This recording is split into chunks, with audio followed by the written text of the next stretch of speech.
Serhat senin kocan değil. Ne? Hayır! O beni öpmedi, ben onu öptüm. Yıldız'dan uzak dur. Yıldız sensin demek ha?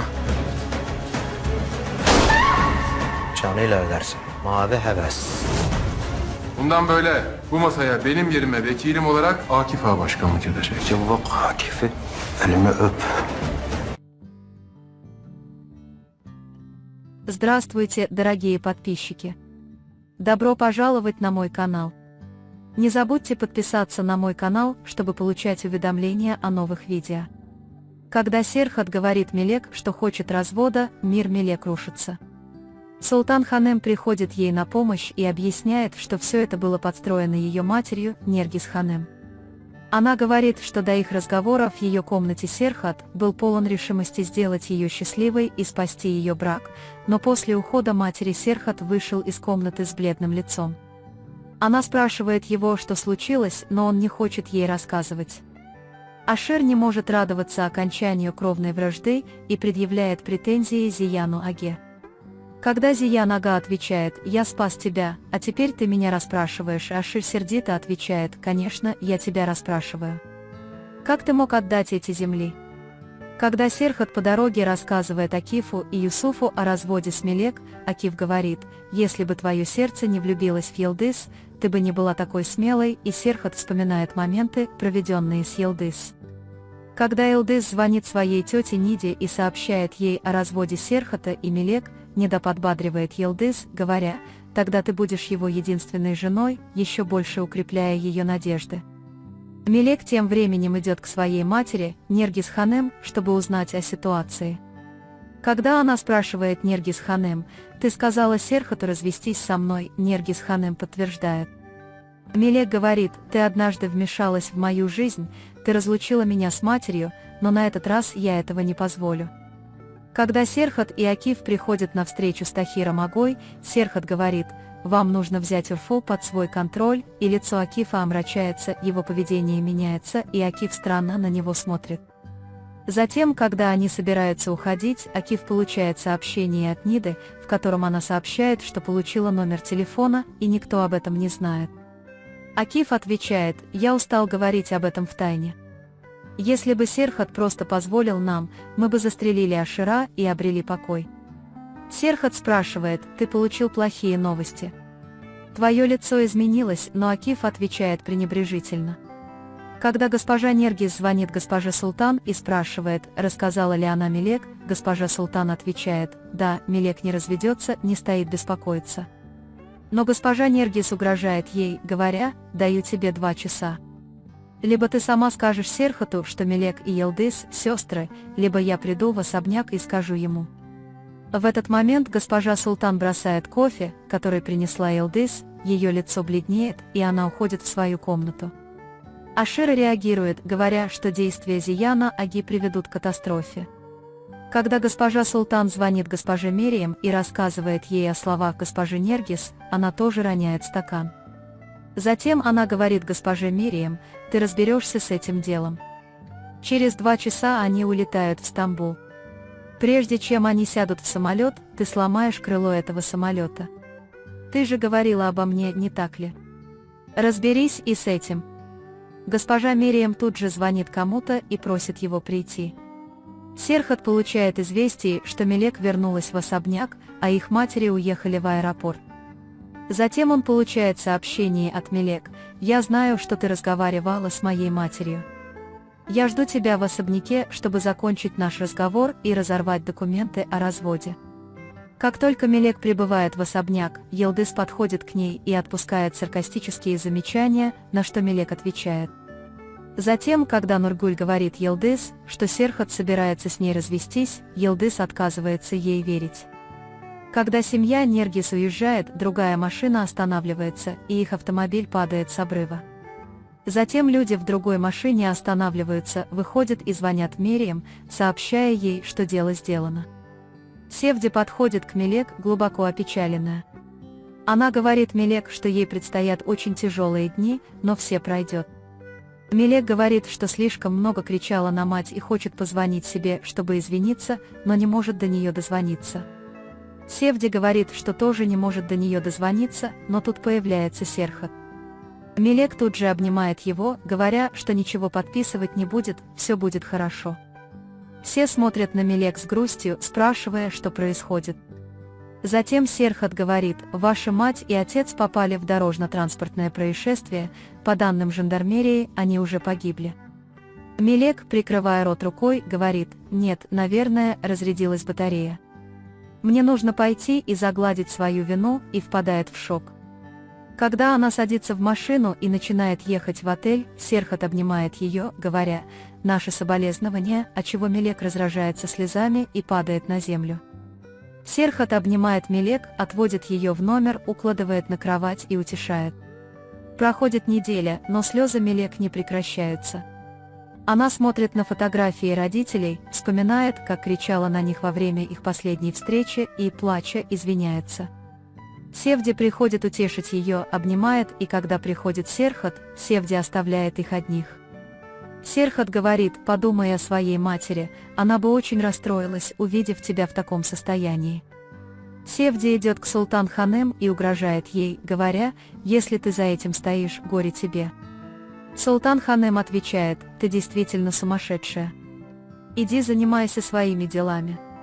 Когда Элдыс позвонила своей матери, Мириам Ханем, и сказала, что Серхат собирается развестись либо с Мелек, либо с ней, но не знает как, Мириам Ханем повесила трубку и сказала: «Если он собирается развестись с кем-то из вас, то это будет не ты, моя дочь».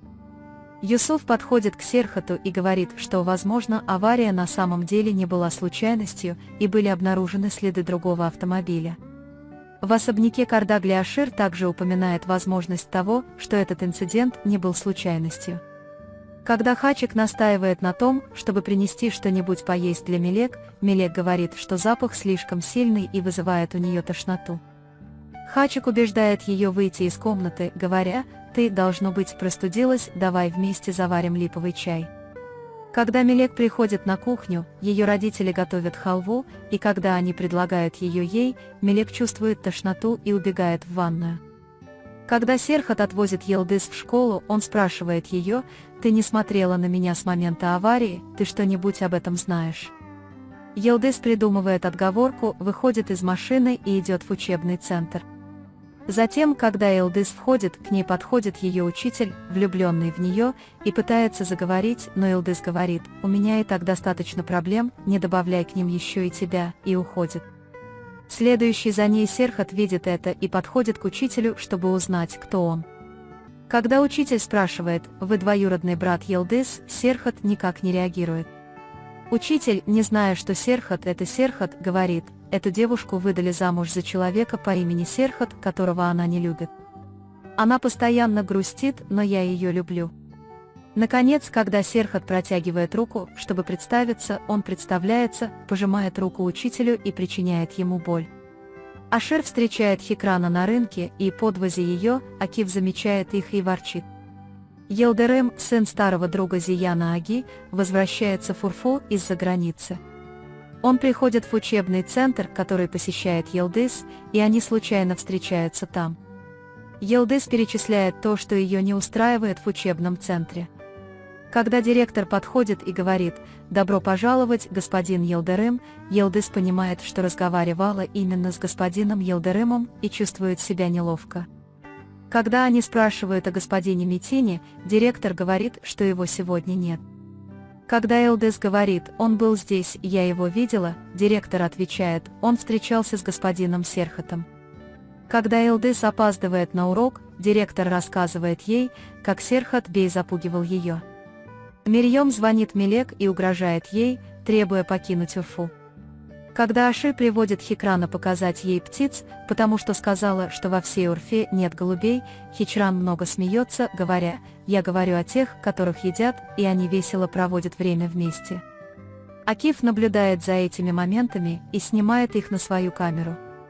Затем он звонит Ниде и говорит: «Я похищу тебя, если ты согласишься», а когда Нида спрашивает, что будет с детьми, Акиф отвечает: «Верно, детей нельзя разлучать с матерями».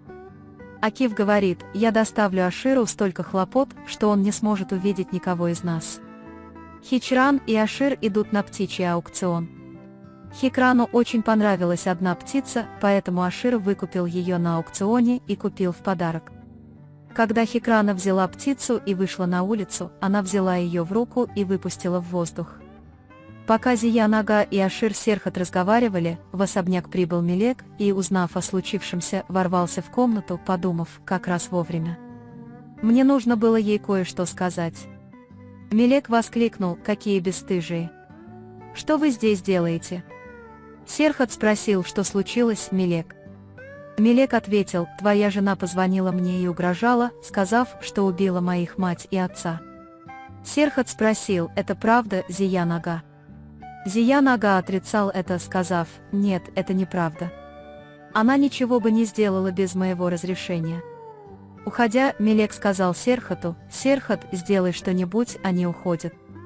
Серхат ответил: «Не волнуйся, кто бы это ни сделал, он получит свое наказание». Хачик, дрожа от страха, рассказала Елдыс о том, что произошло между ней и Юсуфом, и о том, что султан Ханым запретил Хачик видеться с Севди, потому что она ее не убивала. Елдыс тут же пригрозила: «Я знаю о деле Севди и Юсуфа, но если ты продолжишь меня мучить, несмотря ни на что, я пойду и расскажу Серхату». Лицо султана Ханыма побледнело. Когда Елдыс вышла из кухни, Мелек остановил ее и сказал: «Твоя мать отняла жизни у моей семьи, у меня осталась только одна жизнь, и я не отдам ее тебе». Серхат пришел, чтобы успокоить ее, и сказал: «Я найду виновных и накажу их своими руками». Мелек ударила его, сказав: «Тогда сделай это, а затем, конечно, ты не можешь. Разве они не твои родственники со стороны мужа?» И заперлась в своей комнате. Когда Елдыс сказал Серхату, что что-то не так, Серхат ответил: «Посмотрим». Как только Зия-Нага прибыл в особняк, он сердито спросил Мириам Ханым: «Как ты могла такое сделать?» Мириам Ханым ответила: «Я ничего не делала, я просто сделала это, чтобы они ушли». Затем Зия-Нага сказал: «Если окажется, что ты лжешь, это будет плохо, просто чтобы ты знал, и ушел». Юсуф принес Серхату фотографию машины Джабраила, которая следовала за Нергис Ханым и ее семьей. Когда Серхат узнал, что Джабраил – один из людей Кардагли и находится на их складе, они покинули особняк и отправились за ним. Хачик, который в тот момент принес в комнату кофе, подслушал разговор и тут же пошел рассказать об этом Елдыс. Елдыс говорит, что Серхат преследует Джабраила, чтобы предупредить его и исключить такую возможность, если она существует. Мирьем видит, что ситуация ухудшается, и ей приходится рассказать Аширу все. Ашир очень злится и спрашивает, чего она хочет, на что Мирьем отвечает: «Если выяснится, что это сделала я, и ты, и Елдыс, мы все будем разорены». Тогда Ашир говорит: «Конечно, они нас найдут, в Урфе повсюду камеры», на что Мирьем умоляет его: «Ради моего молока сделай что-нибудь». Ашир говорит: «Не говори моему отцу, он тебя убьет», и выходит на улицу, чтобы что-то сделать. Мелек приходит в отель с цветами и говорит, что пришла навестить родителей, обращаясь к Севде: «Кажется, я схожу с ума».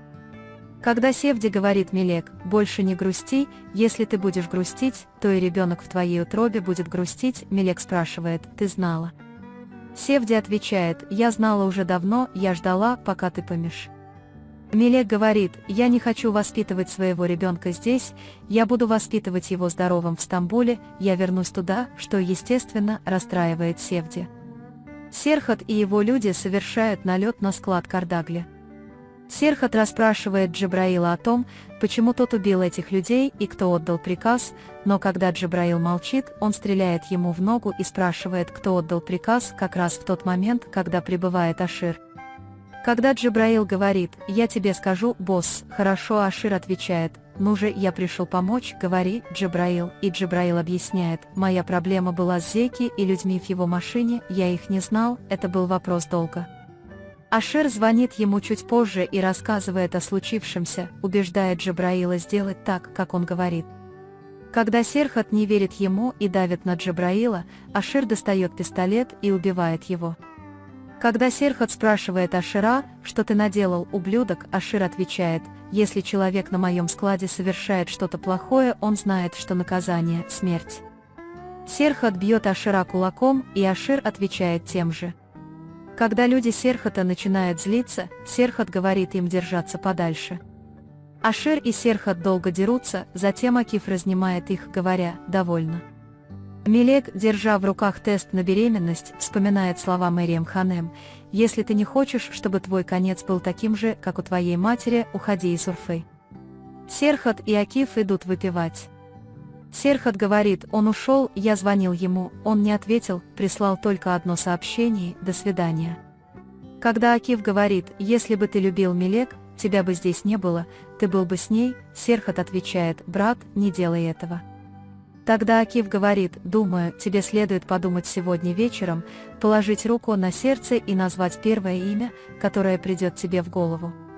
Если первое имя, которое придет тебе в голову, Мелек, не оставайся здесь».